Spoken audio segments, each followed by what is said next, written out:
From problems at the Shelby County Courthouse with judges' dockets to taking days for people to get arrested to get a bond set. Right now, nothing's moving fast at the Criminal Justice Center.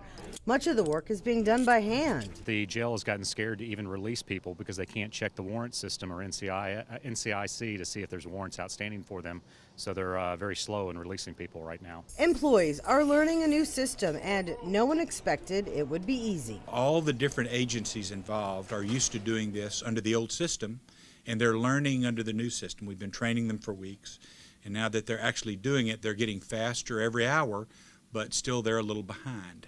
A little behind was expected, but bail bondsmen and lawyers tell me what's happening is unacceptable. They say clients are waiting days to get bonds set, or when they've paid, they're waiting days to get out. Well, this is not Club Med. There is no checkout time. So they'll get out when we can get them out. My advice is right now, I wouldn't do anything to end up in jail because it's taking longer to come in and longer to get out. Well, I've got a client who was arrested on November 1st, meaning he's been in there for 7 days. We can't locate him, don't know what he's charged with. He doesn't know what he's charged with, and no bond's been set. He's just in there. He is in there, we know that only because he calls us and says he's there, and yet no one's been able to find out why he's there. The tour and emergency meeting lasted 3 hours. I'm told changes are being made so people don't have to stay in the Shelby County Jail any longer than they have to. Some have been sitting in the jail for days without official charges. He was absolutely in no man's land. He was sitting in there and nobody knew what he was there for and nobody gave a damn. Lawyer Claiborne Ferguson is talking about Isaiah Powell, picked up on a warrant during a traffic stop November 1st and sitting in Shelby County Jail ever since.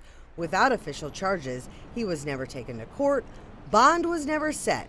He was literally lost in the system until today. The reason? Multiple pieces of the computer puzzle were supposed to be talking to each other, and they weren't. Today, the issue was finally cleared up. If the state judge had not gotten involved with the state prosecutors and myself, he would have sat in jail for the rest of his life until somebody took steps to get him out. Today, Shelby County Commissioners Eddie Jones and Terry Rowland went to the jail to see the problems firsthand. There is a process that's guaranteed to everybody that comes through here by the Constitution. And so we don't want to be violating any of that. After an emergency meeting with those involved, the commissioners say the problem is complex. One issue is not enough training for the staff on the new system. Another is not everyone has access to the proper information to allow employees to process people through the system. It's slowing the wheels of justice to almost a screeching halt. If Commissioner Jones and myself hadn't decided to walk through there today, how long would this problem have went on before they told anybody? Rowland doesn't blame the people working at the jail or the courthouse. He points the finger at the county IT department, who he says forced the switchover before he says everyone was ready. We depended on them, and look at what a mess they got us in. Rowland and Jones say the result of the meeting was that the jail would go back to processing people manually until the staff is trained on the new program, or even bring the old system back online if need be. They'll be having another meeting on this Monday morning. For the Local Eye team, I'm Jenny DePrizio. I kept asking repeatedly, and I kept getting the same answers that we don't know why you're sitting down here. We don't know what you're charged with. You don't have a bond. Isaiah Powell sat in the Shelby County Jail, lost in the system for 10 days before a judge and lawyer finally figured it out. Powell was picked up on a warrant, but was arrested the same day the old computer system went down, and he slipped through the cracks. I was depressed, I was stressing, I was missing my family, I was missing my job, I was afraid that I was gonna lose my job. Powell says he sat in intake for 2 days before getting assigned to a floor. It was stressful. Was eating, only thing they was feeding us was sack lunches. We were sitting in chairs, hard plastic chairs. We can't cover up with no blanket. We can't lean over in a chair. We can't put our arms in our shirts. Powell says he's not alone. Many inside were in the same situation coming into the jail. The county IT department manager heading up the computer switchover admitted many of the people who got lost came to the jail the 3 days during the changeover. For the most part, what I've seen, most of those where someone has spent a longer period of time in jail than probably what they should have been. I think it was They were in that 3-day range that they came in while things were manual. That's what I've seen at this point. There was no excuse, says Powell. Even after posting bond, it took another 2 days for him to get out, a total of 12 days. 2 weeks of my life just gone. The installation of a new computer program at the Shelby County Courthouse is causing big problems across the board. A spokesperson for the Shelby County Sheriff's Office says they expected there would be some problems with the changeover, but the question is, did anyone know just how bad it would be? I think it's real. DeJohn Jackson considers himself lucky. After posting bond, it only took him 2 days to get released from jail. Others inside are taking much longer to get out. It's a cluster. Lawyer Art Horn says it took one of his clients 4 days after paying bond to be released because the system is so slow. It teeters on violating someone's rights when they have to sit in jail for 4 days after posting a bond. However, I mean, the system is, if the system crashes, I mean, what's the alternative? The problem, the changeover to the new computer system, means some of the work is literally being done by hand, or employees are slow to use the new computer program. Before, we would just look in the computer system and all of that stuff would be in there, but now there's a different screen, a different agency that has to use the fugitive squad. Everyone has to get involved when people come in or out. This man was arrested November 1st. By November 9th, the computer still doesn't show the charges he's facing, and he doesn't have a bond. His lawyer doesn't know either and says his client is lost in the system. I know what goes on in there, the processes. Shelby County Commissioner Eddie Jones used to work at the jail. I do have some concerns about it. The one thing that I want to do is to have a conversation with the sheriff to see what's going on with the computer systems, the updating. Experts from the software company are in town trying to help, but some say it's too little, too late. I think some better planning should have gone into place before they decided to implement this new system. Shelby County isn't alone having this problem. I did some research. Other cities and counties have had similar problems when switching over to this software. For the Local Eye team, I'm Jenny DePrizio. I'm not issuing warrants for people's arrest unless I know that they were aware of their court date and purposely failed to show up. Judge Bill Anderson says almost a month into the computer switchover, that's what's happening in his courtroom. The reason? Information for cases are wrong, missing, or just not available. There are many cases where the DA will have an arrest ticket and the clerk won't have a jacket, court jacket with the documents in it. That's a problem. Somebody dropped the ball somewhere.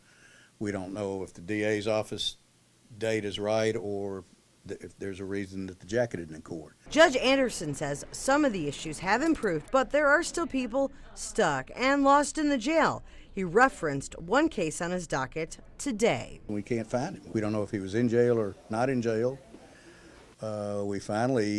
The case in my court was a driving on revoked license case, and finally the prosecutor said, well, we would have dismissed this anyway based on the time he's already served in jail. So if he is in jail, and we'll assume he is, we'll dismiss the case. So it kind of got rid of our case, but we still don't have any idea whether the person's in jail, out of jail, or in cyberspace somewhere. I mean, we don't know. For the past month, we've told you about inmates getting lost in the jail for weeks. Public defenders can't get basic information about clients. Court clerks have trouble with dockets. The list of problems goes on and on. It's all because of the new $10 million computer system paid for by taxpayers. One prosecutor in the district attorney's office told me, while it's better than it was a few weeks ago, there's still problems. I think these things are being fixed. It's just taking a little while, and I'm hoping in a couple months that all the issues will be fixed. But it's what happens between now and then that may be the problem. Prosecutor Neil Oldham says errors on the new computer system with court dockets and cases often cause problems for everyone.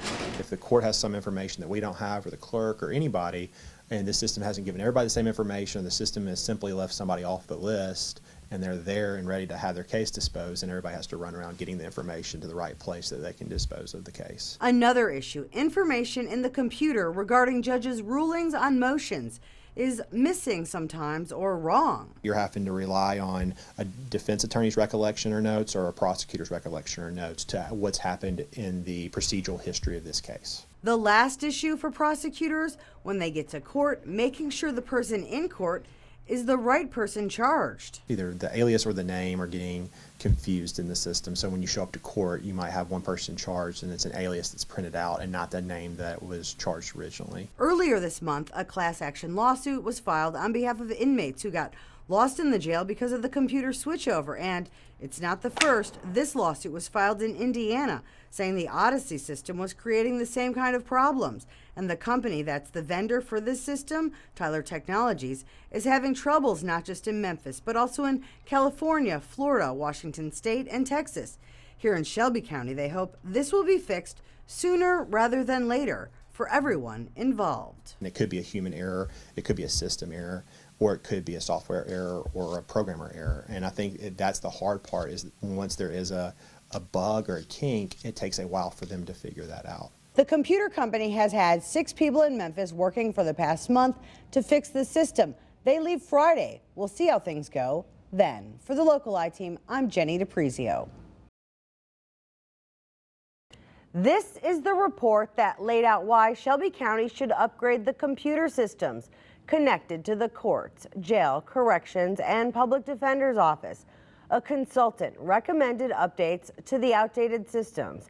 And yes, while the report lists many benefits to getting new updated software, what it does call the project is high risk. If I was integrating a new system, what I would do, I would make sure the old system stayed on till we made sure the new system worked. Shelby County Commissioner Terry Rowland isn't surprised this report considered the computer switchover project a high risk, especially after hearing about all the problems this past month. As you can tell, it wasn't thought out.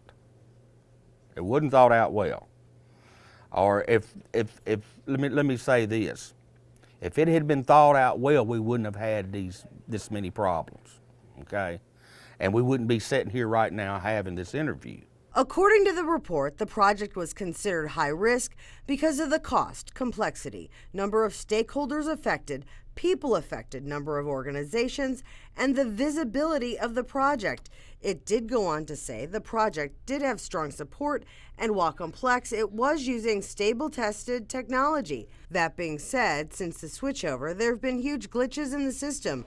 The jail, courts, and public defender's office are all using different software, and the information is shared through what's called an information hub. Problem is, the information is sometimes having a hard problem getting to where it's supposed to go. But the hub is not letting all the others talk to each other. That's the problem. I equate it in large part to running a punch list on a new house. You know, when you move into a new house, you know you're going to find some problems. And that's why you work a punch list. Well, we're kind of working the punch list on this computer system. Luttrell says over time, problems will level out. Rowland says it's a problem until the problems are fixed. Ain't no telling how much money it's going to cost the taxpayer to correct these problems. A new committee is being formed to try and work on all these issues.